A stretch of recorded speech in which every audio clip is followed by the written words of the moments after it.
Oh, hi there. Welcome to another exciting episode of Isn't That Boring? So I've talked about the violence and I've talked about the bad language.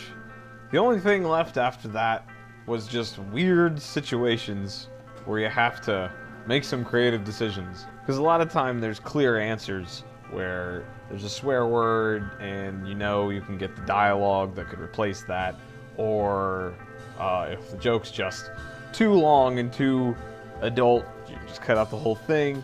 But then there's just moments where it's like, it's not necessary to remove everything, but there does need to be something to replace it. In the original here, where Fat Gandalf comes what's by. a nice place like you doing and a girl like this?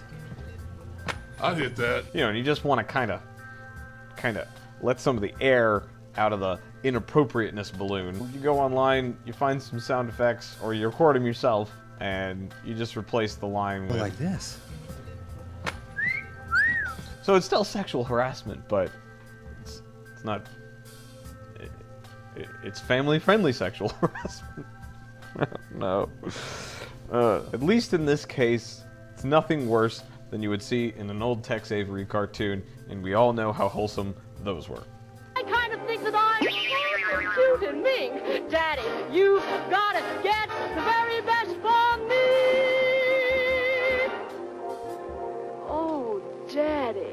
One of the biggest, most glaring issues was a scene where they chronicle Wade's relationship with his girlfriend here.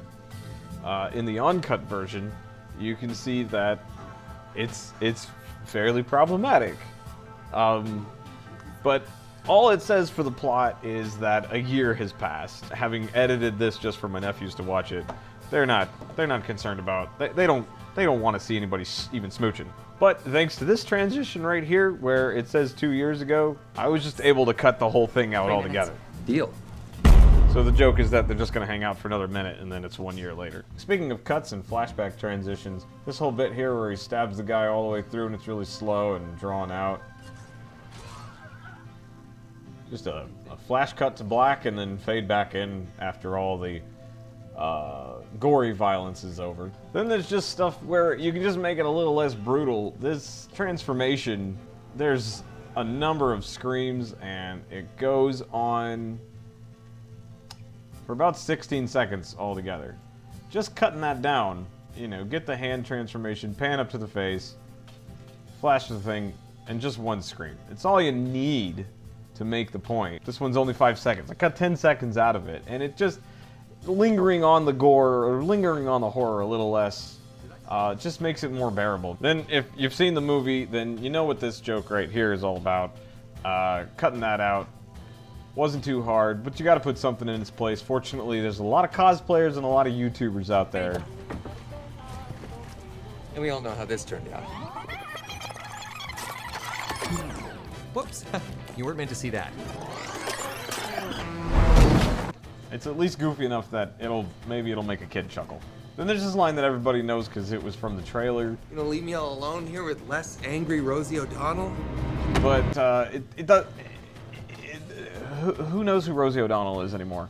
But there were some outtakes and some bloopers, so I grabbed up one of those and changed the scene to this. Come on. You gonna leave me all alone here with, hey, you guys? I cut a little bit of the punch out because just this CG blood. Jeez, man. I mean, it works in the fast pace, but this little bloods here, it's too much, and it was easy enough to cut out. But even if a kid doesn't know who Sloth is, that line at least sounds funnier. Then there's moments when your back's really against the wall, and you gotta have a joke in there, but you just can't come up with anything. There's a single sound, the great equalizer, that simplifies just about anything. For example,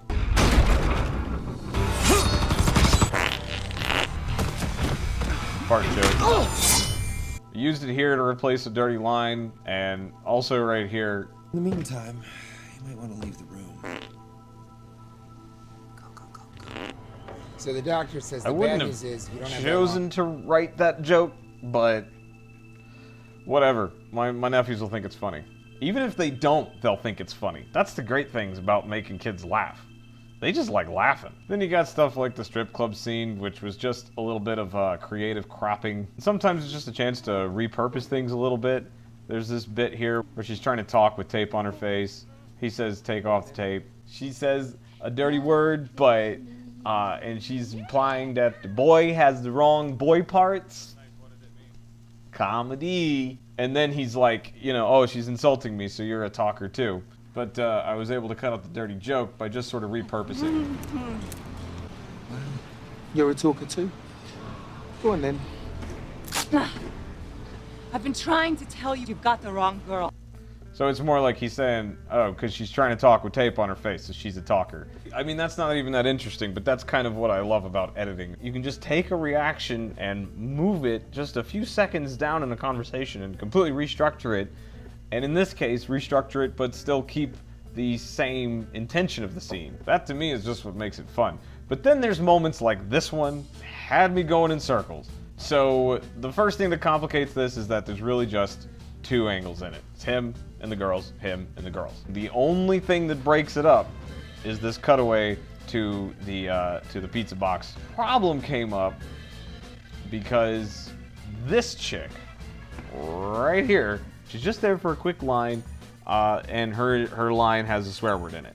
I tried to replace it with some other dialogue, but again, she's just a background character, so there wasn't any dialogue of hers to replace it with. I couldn't really fit anything else into there, so the shot of her just had to go entirely. But that really broke up the flow of the scene to where it made no sense, because this girl's hugging him here now, and before that she's on the ground. Megan. You've heard the last of Jeremy. He's sorry. No freaking way.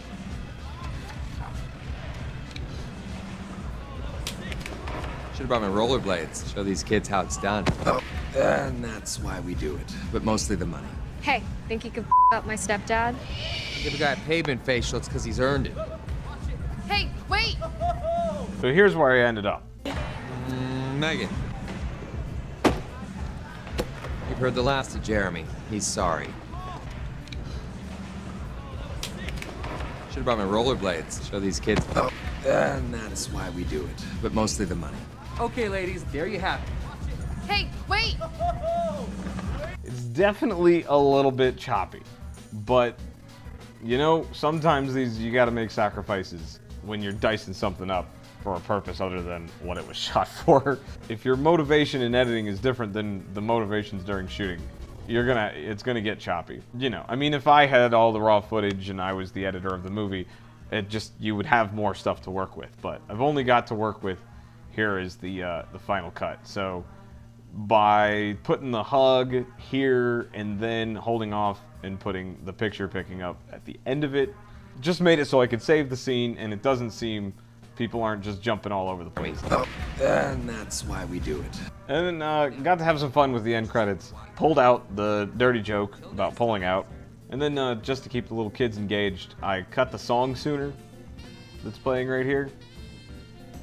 Just with a quick record scratch, and then move on to something a little more upbeat. Right here is just a bunch of sexy talk. Instead of the sexy talk, I just put in some fan type references. Ha ha ha! Ryan Reynolds. Hey, remember Serenity or Game of Thrones? You know, it doesn't matter. And then I just sped the credits way up so that you can get to the after credits scene quicker. And since I didn't do this right when the movie came out on video, I was able to put something more appropriate as a teaser at the end than what was originally there. And you know, this is just the teaser for Deadpool 2. But hey, you know, smoke 'em if you got 'em.